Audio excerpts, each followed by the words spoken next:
people, jumpa lagi di Into Days Highlights. Di informasi pertama, Presiden Joko Widodo meresmikan jalan tol pertama di Provinsi Aceh Selasa 25 Agustus lalu. Ruas tol Sigli Banda Aceh Seksi 4 tersebut dibangun sepanjang 13,5 km dari total 74,1 km. Proyek ini merupakan bagian dari Jalan Trans Sumatera. Presiden sebutkan pembebasan tanah yang dilakukan Provinsi Aceh merupakan pembebasan lahan tercepat yang bisa dicontoh provinsi lain. Pembebasan lahan yang ada di Provinsi Aceh ini paling cepat. Sepanjang yang saya tahu, paling cepat. Misalnya yang 74 kilometer ini dari Banda Aceh ke Sigli, itu sudah 86% ini cepat sekali. Sehingga konstruksinya bisa mengikuti dengan cepat. Saya kira kalau cara-cara di Aceh ini nanti diterapkan untuk provinsi lain, itu kecepatan pembangunan jalan tol itu bisa semuanya segera bisa beroperasi penuh. Tidak hanya meresmikan, Presiden beserta rombongan juga menjajal jalur tol tersebut. Jika jalan tol sudah beroperasi, maka akses transportasi akan semakin cepat. Harapannya, pertumbuhan ekonomi kian pesat.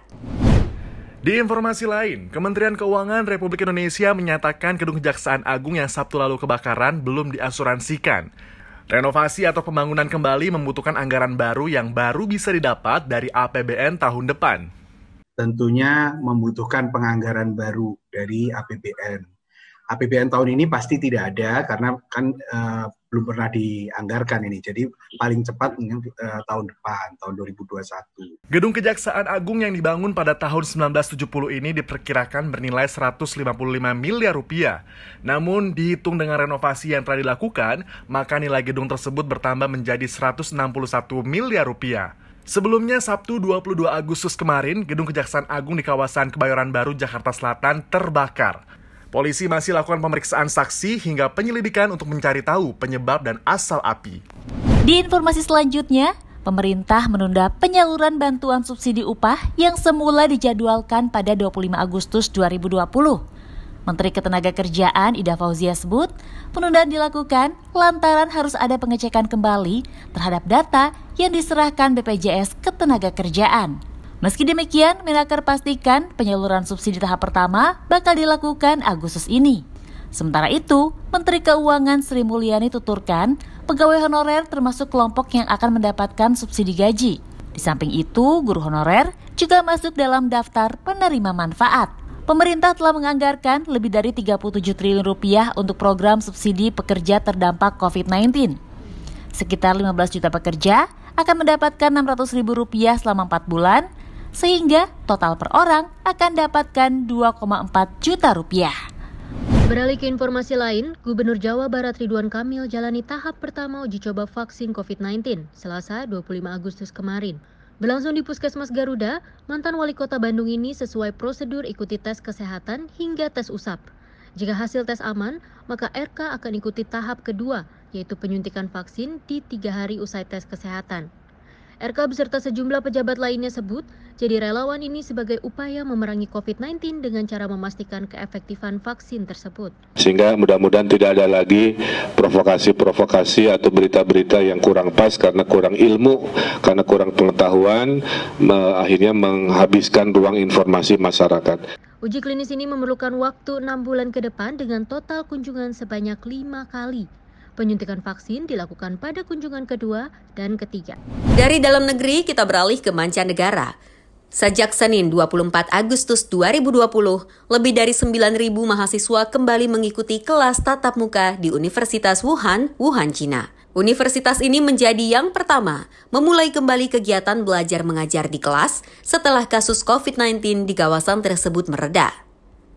Komisi Kesehatan Provinsi Hubei juga sebutkan saat pembukaan kelas tatap muka tidak ada kasus terkonfirmasi, baik kasus tanpa gejala maupun dugaan baru COVID-19.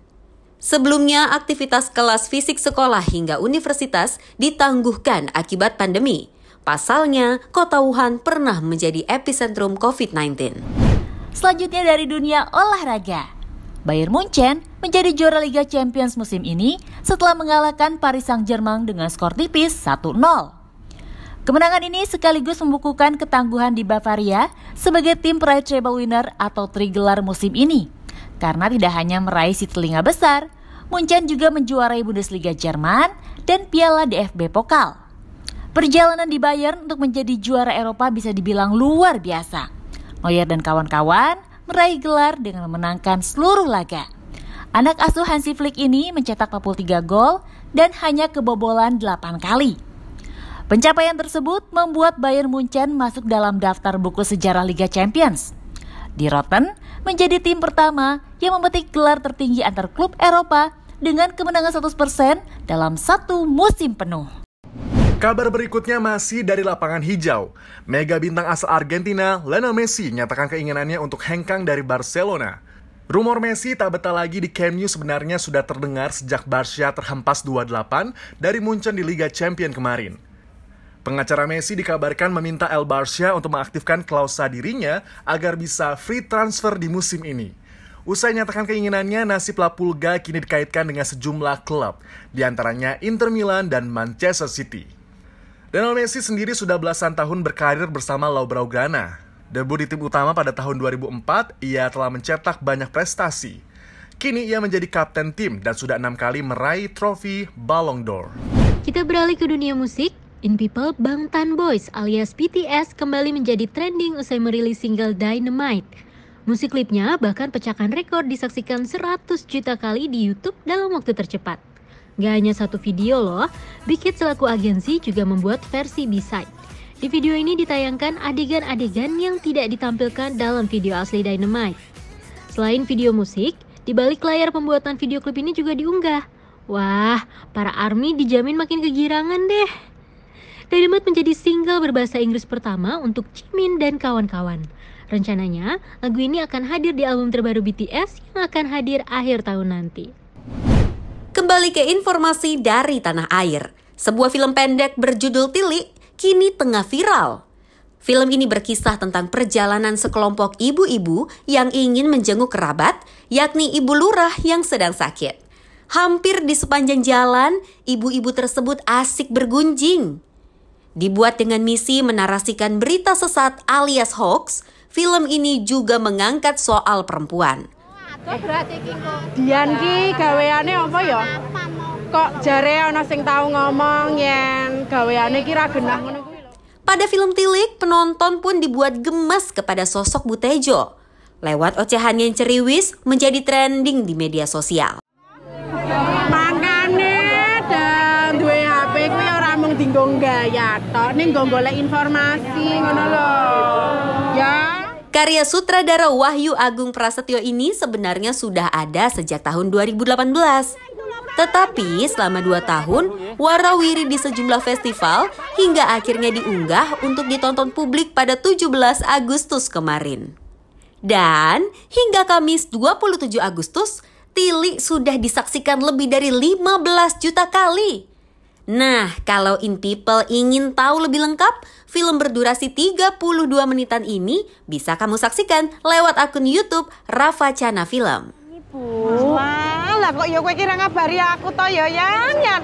Jenengan kula kontak mawon angel banget kok. Lah wong handphoneku ki mati, Cek. Lah terus piye iki berarti piye? Selanjutnya In Today bakal ajak In People traveling. Berlokasi di Nusa Tenggara Timur, ini dia air terjun Lapopu. Memiliki tinggi 90 meter, air terjun ini diklaim sebagai yang tertinggi di Sumba. Keindahannya makin lengkap karena airnya jernih dengan warna hijau kebiruan. Gak cuma sebagai destinasi wisata, air terjun Lapopu juga jadi pembangkit listrik tenaga mikrohidro. Berjarak 30 km dari Waikabubak, In People hanya perlu merogoh kocek Rp5.000 buat menyaksikan keindahan dari air terjun Lapopu. Mantap kan? Namun perjalanan ke sini ternyata nggak mudah loh. In People harus berjalan kaki sejauh 500 meter di pinggir sungai. Ditambah lagi ada jembatan kayu yang harus ditaklukkan. Oh iya, air terjun ini terletak di desa Hatikuloku, Kecamatan Wanakaka, Sumba Barat. Well In People, sekian dulu In Today's Highlights kali ini. In Today, In People's Way, bye!